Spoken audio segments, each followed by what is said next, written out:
पहले एमपी में मोहन यादव, राजस्थान में भजनलाल शर्मा, हरियाणा में नायब सिंह सैनी और अब दिल्ली में रेखा गुप्ता को दिल्ली का सीएम बनाकर बीजेपी ने अपनी एक रवायत कायम रखी है। वो रवायत है नए और कम चर्चित चेहरों को सीएम बनाकर चौंकाना। बीजेपी आला कमान ने पिछले 11 सालों में कम से कम 13 राज्यों में ऐसा किया है। नमस्कार, मेरा नाम है कृष्णा अवतार दत्त और आप देख रहे हैं दैनिक रेडियो पर पॉलिटिकल पंचनामा।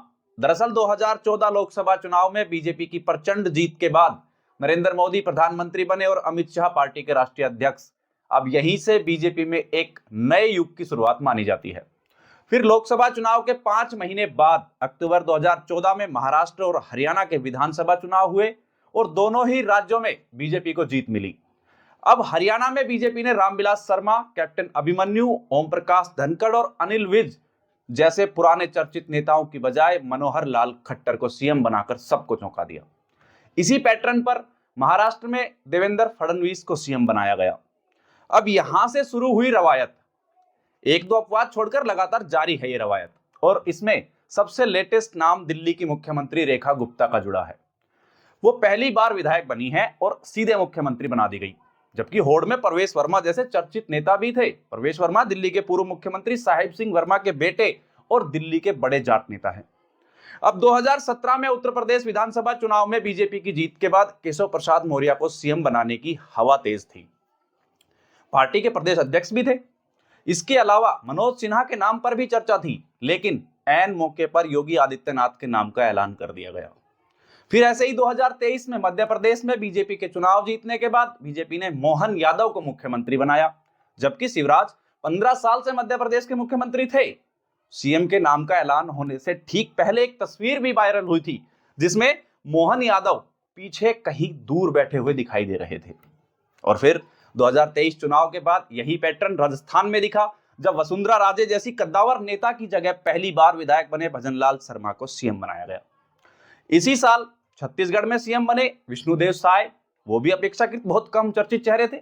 2024 में हरियाणा चुनाव से कुछ महीने पहले ही बीजेपी ने अचानक मनोहर लाल खट्टर को हटाकर नायब सिंह सैनी को सीएम बना दिया, जबकि अनिल विज जैसे नेता भी कतार में थे। देखिए, अब बीजेपी के नए चेहरों पर दाव लगाने की स्ट्रेटजी के पीछे दो बड़ी वजह हो सकती है।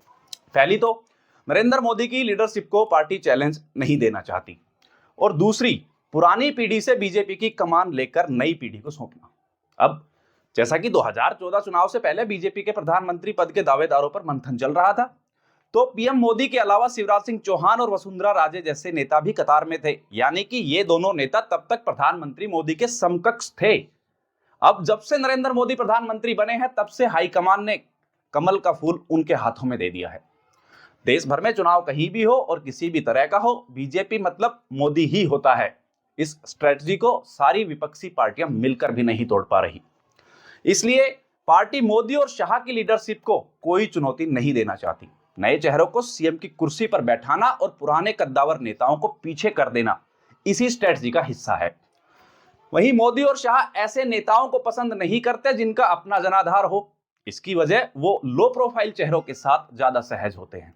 इसलिए भी पार्टी नए चेहरों को तरजीह देती है। अब इसमें योगी आदित्यनाथ एक तरह से अपवाद है, क्योंकि उन्हें संघ के दबाव में सीएम बनाया गया था। अब 2014 के बाद जितने भी राज्यों में बीजेपी जीती, उसकी दो कैटेगरी है। पहली कैटेगरी है जिन राज्यों में पहले से बीजेपी सरकार थी और फिर सरकार आई, जैसे मध्य प्रदेश, राजस्थान और छत्तीसगढ़। इन राज्यों में एस्टेब्लिश्ड लीडरशिप थी, लेकिन ये लीडर्स या तो बहुत लंबे समय से सीएम थे या फिर इनका राजनीतिक करियर पीक पर था या ढलान पर था। बीजेपी ने बस जनरेशन शिफ्ट किया है, इसमें चौंकाने वाली बात नहीं थी। लेकिन दूसरी कैटेगरी हरियाणा, असम, त्रिपुरा, इन राज्यों में जहां बीजेपी की सरकार पहले से नहीं थी, वहां नाम चौंकाने वाले कह सकते हैं। क्यों? लेकिन वहां लीडरशिप और कद्दावर नेता थे ही नहीं। असम में पहले बीजेपी के सर्बानंद सोनोवाल को सीएम बनाया, जो एजीपी से आए थे, और बाद में हिमंत बिस्वा शर्मा को, जो कांग्रेस से आए थे। वहीं अगर अब आप बीजेपी के नए मुख्यमंत्रियों की उम्र देखेंगे तो औसत 55 साल है, जैसे मोहन यादव, भजनलाल शर्मा, योगी आदित्यनाथ, देवेंद्र फडणवीस और रेखा गुप्ता और नायब सिंह सैनी। ये सभी लीडर्स अगले 15-20 साल तक पार्टी को उस स्टेट में लीड कर सकते हैं, जिस तरह वसुंधरा, येदुरप्पा और खुद पीएम मोदी ने किया था अपने वक्त में। अब जैसा कि पीएम से पहले पार्टी का कोर वोट बैंक ज्यादातर अपर कास्ट और बनिया माना जाता था, नई लीडरशिप में जातीय समीकरण भी साधा जा रहा है। 2009 में बीजेपी का ओबीसी वोट प्रतिशत 18.6% था, जो 2014 में बढ़कर 37.6 हो गया। वहीं 2019 में 44 और 2024 में भी लगभग 44 के बराबर ही था। अब 2019 में बीजेपी का SC/ST के लिए 16.7% वोट मिले, जो 2024 में बढ़कर 20.8% हो गए। ये नए चेहरों के लाने की वजह से है। अब बीजेपी ने बड़े राज्यों में नए चेहरों के साथ उनकी जमीनी ताकत, विधायकों का समर्थन और मजबूत पकड़ भी देखी। इन राज्यों में नए चेहरों को सीएम बनाने से पार्टी को आने वाले चुनाव में फायदा मिलने की उम्मीद है, क्योंकि बीजेपी यह संदेश देना चाहती है कि पार्टी में हर कार्यकर्ता अहम है, यहां कोई छोटा नहीं है, किसी को कभी भी मौका मिल सकता है। अगर हम अच्छे से याद करें तो पीएम मोदी इंदिरा गांधी का समय दोहरा रहे हैं। याद करो 1970 और 80 के दशक में जिस तरह इंदिरा गांधी ने प्रधानमंत्री बनते ही सारे समकक्ष नेताओं को पीछे कर दिया था, नरेंद्र मोदी भी बिल्कुल वैसा ही कर रहे हैं। इंदिरा गांधी के दौर में मुख्यमंत्री की कुर्सी म्यूजिकल चेयर बन गई थी। मुख्यमंत्री आते थे, उस पर बैठते थे, चले जाते थे, लेकिन उससे कांग्रेस की जड़ें खोखली हो गई। एक जाने माने कार्टूनिस्ट आर.के. लक्ष्मण ने 40 साल पहले एक कार्टून बनाया था जो बड़ा चर्चित था। आंध्र प्रदेश के चुनाव की बात है, मुख्यमंत्री से जुड़ा हुआ चुनाव था। इसमें एक लाइन में कई नेता उस वक्त की पीएम इंदिरा गांधी के अभिवादन के लिए खड़े थे। उन्हीं में से किसी को चुनकर इंदिरा गांधी कहती है, अब आप है नए मुख्यमंत्री, आपका नाम क्या है। यानी कि 1980 में जब इंदिरा गांधी दूसरी बार प्रधानमंत्री बनी तो उन्होंने कई राज्यों के छोटे कद के नेताओं को सीएम बनाना शुरू कर दिया था। जैसे कि कर्नाटक में गुंडू राव, महाराष्ट्र में AR अंतुले, राजस्थान में जगन्नाथ पहाड़िया और मध्य प्रदेश में अर्जुन सिंह जैसे कई ऐसे नए चेहरों पर दांव खेला गया था।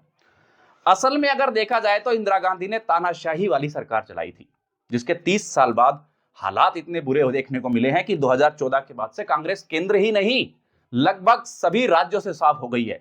यही हाल बीजेपी का भी हो सकता है। इन दिनों बीजेपी का मतलब मोदी ही है, यानी मोदी ने जो कह दिया वही पत्थर की लकीर हो गया है। वैसे तो कांग्रेस के उदाहरण की बीजेपी के मौजूदा हाल से तुलना नहीं की जा सकती, क्योंकि कांग्रेस के पास संघ जैसा कोई संगठन नहीं था। कांग्रेस में जो प्रधानमंत्री कह देता था, पार्टी को वही मानना पड़ता था, फिर चाहे इंदिरा गांधी हो, राजीव गांधी हो या नरसिम्हा राव हो। लेकिन अब कैप्चरिंग की जद्दोजहद दो संगठनों के बीच है, एक है संघ और दूसरी है बीजेपी।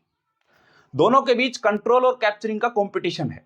अभी सत्ता नरेंद्र मोदी के हाथ में है, लेकिन हस्तक्षेप संघ का बराबर होता है। तो ये था आज का पॉलिटिकल पंचनामा, जिसमें हमने देखा कि बीजेपी ने किस किस राज्य में छोटे कद वाले नेताओं को उठाकर सीएम की कुर्सी पर बैठाया। और यही नहीं, हमने ये भी जाना कि बीजेपी ऐसा कर क्यों रही है।